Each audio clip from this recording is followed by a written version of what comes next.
اللہ عز و جل میں کو عمل کرنے کی توفیق عطا فرمائے۔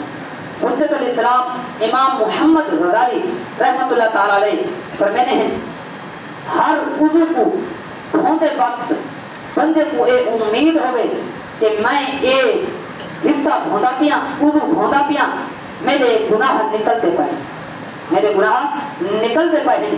وضو کے بعد پڑھنا والی دعا اللہم اجعلنی من التوابین واجعلنی من المتطہرین۔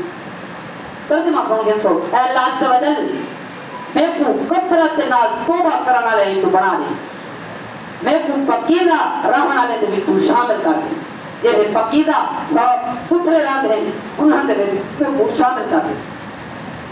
حدیث پاک سے لیتے ہیں حضور سید الانبیاء شمس توہا تاجدار رسالت صلی اللہ تعالی علیہ وآلہ وسلم نے ساتھ فرمایا جہے بندے اچھی طرح وضو کیتا کلمہ شہادت پڑھا اندے واسطے جنت دے 8 دروازے کھول دیتے گئے، جنت دے 8 دروازے کھول دیتے گئے وہ جہے مرضی دروازے دے وچوں داخل تھی گئے۔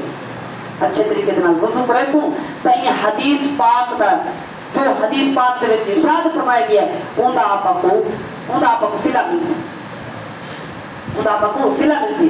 حدیث مبارکہ دے وچ ہے جڑا وضو دے بعد ایک دفعہ سورہ قدر پڑھسی وضو کر گئی تھی سورہ قدر پڑھسی تو صدیقین دے وچ شمار تھی، اور صدیقین دے وچ شمار تھی جڑا 2 دفعہ پڑھ گئی سی وہ شہداء دے وچ شمار تھی، جڑا 3 دفعہ سورہ قدر وضو کرتے پڑھ گئی سی تو اللہ عز و جل میدان محشر دے وچ کو انبیاء دے نال رکھے سی۔ کیڑی بڑی شہادت ہے، حدیث مبارکہ دے الفاظ ہیں، حدیث مبارکہ دے الفاظ ہیں باقاعدہ ان کتاب دے وچ جڑی بھی حدیث مبارکہ لکھی ہے اوندا کیڑی حدیث ہے کیڑی کتاب دے وچ ہے سارا حوالہ ان کتاب دے موجود ہے۔ اللہ تعالی نے بہت عمل کرنے کی توفیق عطا فرمائے۔